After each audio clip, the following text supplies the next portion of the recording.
বাংলাদেশে Kings party তৈরি হচ্ছে এবং সরকারি মদদে। এটি এখন প্রকাশ্য দিবালোকের মতো সত্য। বেশ রাগঢাক ছিল, গল্পগুজব ছিল, কানাঘুষা ছিল এবং অনেকে সন্দেহ প্রকাশ করেছিলেন যে ডক্টর মোহাম্মদ ইউনূসের মতো একজন ভদ্রলোক মানুষ, একজন দেবতার মতো যাকে বলা হয় সহজ সরল মানুষ, যিনি তার সারা জীবনে পৃথিবী থেকে অনেক কিছু পেয়েছেন এবং জীবন সায়াহ্নে এসে তার আর তেমন কিছু পাওয়ার নেই। ফলে তিনি বাংলাদেশে যে তার জীবনের ক্রান্তিকালে এবং জীবনের শেষ সময়টিতে আল্লাহর পক্ষ থেকে যে নিয়ামতটি পেয়েছেন, এটিকে সর্বোচ্চ মেধা দিয়ে, যোগ্যতা দিয়ে, সততা দিয়ে, ধর্মপরায়ণতা দিয়ে তিনি এটিকে লালন করবেন, পালন করবেন এবং বাংলার জমিনে তিনি অমরত্ব লাভ করার জন্য প্রয়োজনে নিজের জীবনটি তিনি দিয়ে দেবেন। এবং তিনি সে কথা বলেছেনও যে, আমার আর চাওয়া পাওয়ার কিছু নেই। কিন্তু অবস্থা দৃষ্টে মনে হচ্ছে যে তিনি তার সেই জায়গাটি এখন আর আগের মতো সংরক্ষণ করছেন না। এটি ভয়ের কারণ হতে পারে, লোভের কারণ হতে পারে। এর কারণ হলো তিনি বুঝে গেছেন যে তিনি ইচ্ছাই হোক অনিচ্ছাই হোক এই রাজনীতির মধ্যে তিনি এসেছেন, এটি ওয়ান ওয়ে ট্রাফিক এবং এখান থেকে তিনি ফেরত যেতে পারবেন না। দ্বিতীয়ত, তিনি হয়তো বুঝতে পারেন যে তিনি যেভাবে যা কিছু করতে চেয়েছিলেন সেটা আসলে বাস্তবে সম্ভব নয়। তিনি যেভাবে গ্রামীণ ব্যাংক চালিয়েছেন কিংবা গ্রামীণ ফোন চালিয়েছেন, তিনি যেভাবে নোবেল পুরস্কার এনেছেন, তিনি যেভাবে বিশ্বের বিভিন্ন মঞ্চে উঠে বক্তব্য দেন, তারপরে মানুষজন কোনো রকম বিচার বিশ্লেষণ না করে তার বক্তব্য শোনেন, তালি দেন এবং তিনি বিশ্বের বিভিন্ন বিশ্ববিদ্যালয় থেকে বিভিন্ন জায়গা থেকে যেভাবে একের পর এক সার্টিফিকেট জোগাড় করেন, কিন্তু রাজনীতিতে এসে তিনি দেখলেন একি এক আশ্চর্য জায়গা। এখানে তো কোনো কিছুই আগের মতো চলে না। এখানে কেউ তালি দেয় না। এখানে তালির পরিবর্তে সবাই গালি দেয়। এখানে কেউ কৃতজ্ঞতা প্রকাশ করে না। এখানে কেউ হাসে না। এখানে সবার মুখ গম্ভীর এবং সবাই যে যার মতো অবস্থা, সেই অমুকের চামড়া তুলে নেব আমরা, এই সমস্ত আজে-বাজে কথাবার্তা বলে। এ কি অদ্ভুত একটা জায়গাতে পড়ে গেলাম জীবন সায়াহ্নে এসে। এটি তিনি একসময় দেখেছেন এবং তার হয়তো মনে হয়েছে যে যারা রাজনীতি করেন তারা হয়তো ভালো মানুষ নয়, লেখাপড়া জানে না, তাদের নোবেল পুরস্কার নাই, বিশ্বের অনেক দেশ থেকে তারা ১০-১২টা ডক্টরেট ডিগ্রি পায়নি, অনেকে টাকা পয়সা নেই, অনেকে পাবলিকের টাকা মেরে খায়, ভালো ভালো পাবলিকের টাকা দিয়ে তারা ঘড়ি পরে, গহনা পরে। তো আমি তো গ্রামীণ চেক পরি, সাধারণ প্যান্ট পরি। তো আমার মধ্যে একটা দেবত্ব বা ফেরেশতার মতো একটা সুরত আছে, শিক্ষা আছে, দীক্ষা আছে, সব কিছু আছে। জনগণ আমাকে মাথায় করে নাচবে। কিন্তু দেখা গেল যে তিনি ক্ষমতা আসার পরে তিনি যাদেরকে মনে করতেন যে এরা দেশ চালানোর অনুপযুক্ত, এখন তাদের লোকজন এখন গাল বের করে, জিহ্বা বের করে, ঠোঁট বাঁকা করে, চোখ টিপ মেরে যে সকল অশ্লীল অঙ্গভঙ্গি করে তাকে ভয় দেখাচ্ছে, তাতে করে এই চেয়ার ছেড়ে, যমুনা ছেড়ে, ক্ষমতা ছেড়ে তিনি কোথায় যাবেন? তিনি ভেবে কুল কিনারা পাচ্ছেন না। অথবা শেখ হাসিনা এখন দিল্লিতে গিয়েও যেভাবে স্বস্তিতে নেই, তাকে নিয়ে যেভাবে ডাস্টবিন তৈরি করা হচ্ছে, তাকে যেভাবে অপমান করার জন্য গ্রাফিতি তৈরি করে সেখানে লোকজন জুতো মারছে, কিংবা বঙ্গবন্ধুর যে মূর্তি, ভাবমূর্তি তো দূরের কথা, তার যে মাটির মূর্তি বা পাথরের মূর্তি সেগুলো ভেঙে তার মস্তিষ্কের উপর যেভাবে আবর্জনা নিক্ষেপ করছে, তো এটা তো তার ক্ষেত্রে আরও বহুগুণ ধ্বংসাত্মক হবে। এর কারণ হলো এখনও যে মানে বঙ্গবন্ধু শেখ মুজিবুর রহমানের কোটি, কোটি ভক্ত রয়েছে। তো এই ভক্ত মুরিদানের সামনে যদি তার এই অপদস্থ হয়, শেখ হাসিনার এখনও কোটি, কোটি কর্মী রয়েছে। সেই কোটি, কোটি কর্মীর মধ্যে যদি তার অবস্থা এই হয়, তাহলে তার তো কোনো লোকজন নেই। এমনকি তিনি যদি মারাও যান, কয়জন মানুষ তার জন্য কান্নাকাটি করবে আত্মীয়স্বজনের মধ্যে, এটি আমরা বলতে পারি না। তো সেখানে তিনি যদি একটা বন্দোবস্ত না করে ক্ষমতা ছেড়ে চলে যান, তাহলে তার যে কী করুণ এবং সকরুণ অবস্থা হবে, এটা তিনি খুব সহজে বুঝতে পেরেছেন। এবং এই বোধ এবং বুদ্ধি থেকেই তিনি এখন যেটি করার চেষ্টা করেছেন, সেটা হলো কিংস পার্টি করার যে সকল কথা শোনা যাচ্ছিল, সেটিকে এখন তিনি একদম ওপেন মার্কেট, আ যেটিকে বলা হয় ওপেন মার্কেটিং, এটি অনুসরণ করেছেন এবং তিনি খুব অনায়াসে বলে দিয়েছেন দেশের গণমাধ্যমে এবং বিদেশের গণমাধ্যমে, যারা এই বিপ্লবের নায়ক অর্থাৎ ছাত্ররা তারা পার্টি করবে এবং তাদের করা উচিত। এর কারণ হলো এই যে নতুন একটি বিপ্লব, এই বিপ্লবের ফলে যে নতুন একটি বাংলাদেশ তৈরি হলো, এই বাংলাদেশের প্রতি যদি কারো দরদ থেকে থাকে, মমত্ববোধ থাকে তাহলে এই ছাত্রদেরই আছে। দ্বিতীয়ত এই ছাত্ররা বিপ্লবের আদর্শকে যেভাবে ধারণ করতে পারবে এটা অন্য কেউ পারবে না। কাজেই ক্ষমতা তাদের হাতেই থাকা উচিত এবং তারা ক্ষমতার আগামী দিনের যে রাষ্ট্র ক্ষমতা, সেই রাষ্ট্র ক্ষমতার কে ফ্যাক্টর হওয়া উচিত। খুব খোলামেলাভাবে এই কথাগুলো তিনি বলে দিয়েছেন। এবং এই কথা বলার পর যেটি হলো পুরো রাজনৈতিক অঙ্গন রীতিমতো টাসকি খেয়ে গেছে। এখন অনেকেই বলার চেষ্টা করছেন, আমি কারো নাম বলব না, যে আমরা এটা করব, ওটা করব, ফাটিয়ে ফেলব। তারপরে আমাদের এত ক্ষমতা, আমরা যদি এটা ধাক্কা মারি তাহলে ডক্টর মোহাম্মদ ইউনূস ৫ মিনিট থাকতে পারবেন কিনা? এই কথাগুলো অনেকে বলার চেষ্টা করছেন। কিন্তু বাস্তবতা হলো যে গত সেই 111 থেকে এখন পর্যন্ত ২০০৬ থেকে এখন পর্যন্ত বিএনপি এবং আওয়ামী লীগ উভয় দলের মধ্যেই দৌড়ে পালানোর ক্ষেত্রে তাদের যে পারঙ্গমতা রয়েছে এটি কল্পনাই করা যায় না। আপনি চিন্তা করুন, আওয়ামী লীগের এক বড় নেতা, আমি নাম বলব না, বড় নেতা ৭-৮ বারের সংসদ সদস্য। তো ৪ই আগস্ট রাতে তার এক আত্মীয়ের সঙ্গে তার টেলিফোনে কথা হলো। সেই আত্মীয় অভিযোগ করে বলল যে, "ভাই আপনারা কেন আত্মসমর্পণ করছেন না, দাবি মেনে নিচ্ছেন না?" ইত্যাদি অনেক কিছু। তো সেই নেতা তাকে যাকে বলা হয় আশ্বাস দিলেন যে, "এই তুমি এরকম কেন করছো? নাকে তেল দিয়ে ঘুমাও, দেখো আমি ঘুমাচ্ছি। এই সকল সমস্যার সমাধান হয়ে যাবে। শেখ হাসিনা যেখানে আছে সেখানে কোনো সমস্যা নেই, ভারত যেখানে আছে কোনো সমস্যা নেই। সবগুলো দেখব ডান্ডা মেরে ঠান্ডা হয়ে যাবে ৪ তারিখ রাতে।"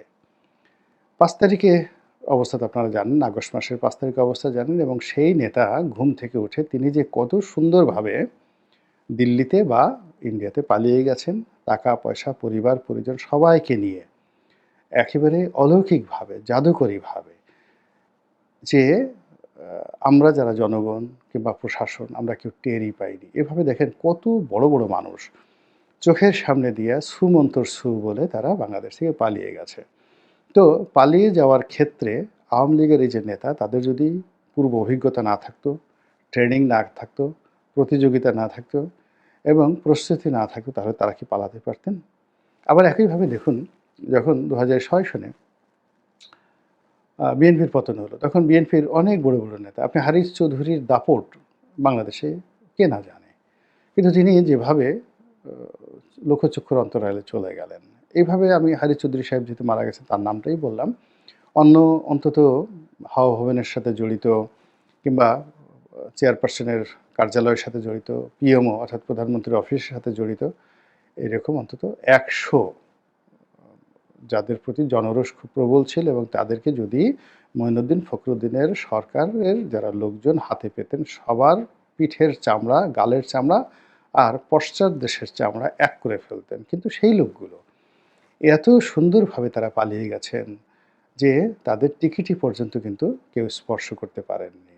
তো এই যে দেখুন যে তাদের পালানোর যে ট্রেনিং, পালানোর যে ট্রেনিং এটি ছিল।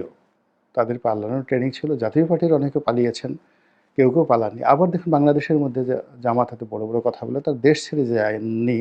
এর কারণ হলো বিদেশে যাওয়ার মতো তাদের সেই অবস্থা নেই। যাদের আছে তারা বিদেশে সৌদি আরব গেছে, দুবাই গেছে, কাজকর্ম করছে, আল্লাহ বিল্লাহ করছে। কিন্তু বাংলাদেশের যারা নেতৃত্ব রয়েছে এই বাংলাদেশের মধ্যে ধান খেতে, পাট খেতে, তারপর শেষে খালে, বিলে, পাহাড়ে, সমুদ্রে, নদীতে, নালাতে তারা এত সুন্দরভাবে নিজেদেরকে লুকিয়ে রেখেছেন যে শেখ হাসিনা তার সর্বশক্তি দিয়ে তাদের ধরেছেন অনেককে। কিন্তু আবার তারা এত সুন্দরভাবে সে জেলখানা থেকে বের হয়ে এসেছেন আইনের ফাঁক-ফোকর দিয়ে, এখন তারা রাজত্ব করেছেন। তো এই রাজত্ব করার ফলে যেটি হচ্ছে সেটি হলো যে তারা সবাই আ তাদের এই যে দাপট, বর্তমানে যে দাপট, প্রত্যেকটা রাজনৈতিক দলের যারা ক্ষমতায় আছেন, এই দাপটটা যেমন সত্য, আবার একইভাবে যদি কখনো পরিবেশ পরিস্থিতি প্রতিকূলে চলে যায়, ১ মিনিটের মধ্যে যারা পালানোর তারা এত চমৎকারভাবে পালাবেন, সেই পালানো দেখে আওয়ামী লীগের লোকজন হতবাক হবে এটা হলো কী করে? এত দ্রুত, আমরা তো অত দ্রুত পারিনি।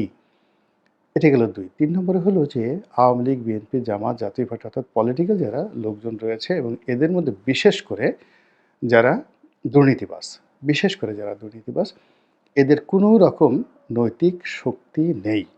মানে তারা হম্বিতম্বি যাই করুক না কেন, আপনি যদি তাদেরকে একটা ধমক মারেন, পুলিশের একটা বাঁশি ফু দেন, কিংবা এই ধর, এই কথা শুধু বলেন, দেখবেন যে পিছনের দিকে না তাকিয়ে শুধু দৌড়াচ্ছে, ওরে বাবা গো, ওরে মা গো করে তারা দৌড়াচ্ছে। যে এখন দেখেন যারা বড় বড় কথা বলে মঞ্চে, অনেক বড় বড় কথা বলে, শুধু পিছনে দেখবেন সামনে 1,00,000 লোক আছে, আর পিছনে একটা টিয়ার শেল যদি পুলিশ ছুঁড়ে দেয়, বাঁশিতে জোরে একটা ফু দেয়, একজন লোকও পিছনে তাকাবে না। তারা মঞ্চ থেকে প্রথমেই জাস্ট একটা ঝাঁপ দেবে, এরপরে যে কোথায় চলে যাবে খুঁজেও পাবেন না। তো এখন এই যে এদের মধ্যে যে গত 20 বছর ধরে আপনি ভয় পাচ্ছেন, আপনি চিন্তা করুন একটা সাপ, গোখরা সাপ, সে মরে গেছে, একেবারে মরে গেছে, আপনি কনফার্ম মরে গেছে। একটা মরা সাপকেও যদি আপনাকে বলা হয় আপনি একটু ধরেন, এই গোখরা সাপের মুখটাতে আপনি একটা চুম্বন দেন, আপনি কি পারবেন? কোনো অবস্থাতে হাত পা থরথর করে আপনার কাঁপা শুরু হয়ে যাবে। ধরেন একটা বাঘ ঘুমিয়ে আছে, সে মরেনি, ঘুমিয়ে আছে, অথবা তাকে ইনজেকশন দিয়ে অফ করা হয়েছে। আপনি যদি ট্রেন আপ না হন, আপনি কি বাঘের লেজটা ধরতে সাহস পাবেন? পাবেন না। তো কাজেই 20 বছর ধরে কন্টিনিউয়াসলি যারা পুলিশের, প্রশাসনের, কোর্ট কাছারির, মাস্তানির ভয়ে তটস্থ ছিল, তারপর সে দৌড়ে পালিয়েছিল এবং লুকিয়েছিল, তাদের উপর যদি আবার কোনো কারণে ইনিউ সরকার যদি জুলুম চালায়, অত্যাচার চালায়, এখন সবাই বেচারাকে ইচ্ছামতো তারা সবাই তাকে ব্যবহার করার চেষ্টা করছে। এর কারণ হলো তিনি শান্তিতে নোবেল পুরস্কার পেয়েছেন, তিনি শান্তি বজায় রাখার চেষ্টা করেছেন। কিন্তু যদি কোনো কারণে কঠোর হন, ধরপাকড় শুরু হয়, মারধর শুরু হয়, উইদিন 24 ঘন্টার মধ্যে আপনি একটা ভিন্ন দৃশ্য বাংলাদেশে দেখবেন, যেটি আপনি কল্পনা করতে পারেন না। এখন এই জিনিসগুলো ডক্টর মোহাম্মদ ইউনূস, তার উপদেষ্টারা হয়তো এইভাবে জানেন না, কিন্তু তাদেরকে যারা পরামর্শ দেন, রাষ্ট্রীয় কর্মকর্তা কর্মচারী যারা আছেন, অত্যন্ত প্রাজ্ঞ অভিজ্ঞ, তারা কিন্তু এই যে বাঙালির আর বাঙালি রাজনীতিবিদদের এই চরিত্রটা খুব ভালো করে জানেন। তো কাজেই খুব সহজে এই যদি ডক্টর ইউনূস তারা ক্ষমতা না ছাড়েন, তাহলে তাদেরকে খুব সহজে এখান থেকে আমরা যেভাবে ধাক্কা মেরে ফেলে দিয়ে তারপর নিজেদের ইচ্ছামতো কোনো একটা কিছু করব, এটা আমার কাছে মনে হচ্ছে না, এটা অসম্ভব ব্যাপার। ২ নম্বর হলো যে এই মব, যে বিচার হাতে তুলে নেওয়ার যে সংস্কৃতি শুরু হয়েছে, বা মব তৈরি করা হচ্ছে, এটি আমার কাছে মনে হচ্ছে একটা সাজানো নাটক। সাজানো নাটক, এবং এই যারা এই কাজকর্মগুলো করছেন তাদেরকে পচানোর জন্য, সমাজকে আনস্টেবল করার জন্য, রাজনৈতিক দলগুলোকে অসহায় করে দেওয়ার জন্য, সব মিলিয়ে প্রতিটি মানুষের মধ্যে একটা ভয় তৈরি করার জন্য এই মবগুলো তৈরি করা হচ্ছে। কাজেই এটিও যদি সরকার চায়, যে কোনো সময় বন্ধ করে দিতে পারে। তো এই যে সরকার সব কিছু উল্টে পাল্টে দেখছে, এবং দেখে আফটার 7 মান্থ, 7 মাস পরে তারা সিদ্ধান্ত নিল যে এখন তারা নতুন কিছু করতে পারে। তারা বুঝে গেছে বিএনপি কতটুকু লাভ দিতে পারে, জামাত কতটুকু সাহায্য করতে পারে, তারপরে হেফাজত কি করতে পারে, হুজুররা কতটুকু বক্তব্য দিতে পারে। মানে এই সময়ের মধ্যে আমরা যারা টকশো করি, আমরা টকশো দিকে কে কী বলতে পারি, প্রতিটি জিনিসই সরকার বুঝে গেছে। এর কারণ হলো এখানে সরকার, ডক্টর মোহাম্মদ ইউনূস একা নন, তার সঙ্গে রাষ্ট্রের 20 লাখ কর্মকর্তা কর্মচারী রয়েছে। এই 20 লাখ কর্মকর্তা কর্মচারীদের মধ্যে যারা এখন নেতৃত্বে রয়েছেন, যারা এই সরকারকে সাহায্য করছেন বা করতে বাধ্য, তারা কিন্তু আমাদের এই ক্যারেক্টারিস্টিক্সটি ভালো করে জানেন। ফলে কি হলো, সরকার যে নতুন সিদ্ধান্ত নিয়েছে যে এখন থেকে তারা এই কাজ করবে। আর সেই কাজের মধ্যে কি হলো, বিএনপি, আওয়ামী লীগ, জাতীয় পার্টি, তারা সবাই মোরলেস ক্ষমতায় থেকে যে কর্মকাণ্ডগুলো করেছেন। আওয়ামী লীগ ক্ষমতায় থেকে বাকশাল করেছে, তারপরে শহীদ প্রেসিডেন্ট জিয়াউর রহমান ক্ষমতায় থেকে বিএনপি করেছে, জাগদল করেছেন, এরশাদ জাতীয় পার্টি করেছেন। তো এই জিনিসগুলো তো সফল হয়েছে, ব্যর্থ হয়নি একটাও, সবাই সফল হয়েছে। বাকশাল আপনি খুন করেছেন, কিন্তু বাকশাল তো সফল হয়েছে। বাকশালের যেদিন বাকশাল প্রতিষ্ঠিত হলো, সেদিন থেকে 15ই আগস্ট পর্যন্ত সারা বাংলাদেশে বাকশাল, বাকশাল, বাকশাল বলে যে জিকির হয়েছিল, ওইরকম জিকির সারা বাংলাদেশে আর কক্ষনো হয়নি, কক্ষনো হয়নি। এটি আপনি সেই যাকে বলা হয় মিস্টার ইন্ডিয়া সিনেমাতে যেমন বোগাম্বো খুশওয়া, ওইরকম একটা পরিস্থিতি তৈরি হয়ে গিয়েছিল বাকশালকে নিয়ে। এবং রাষ্ট্রের, সমাজের, রাজনীতির এমন কোনো রথী মহারথী নেই যারা বাকশালে যোগদান করেননি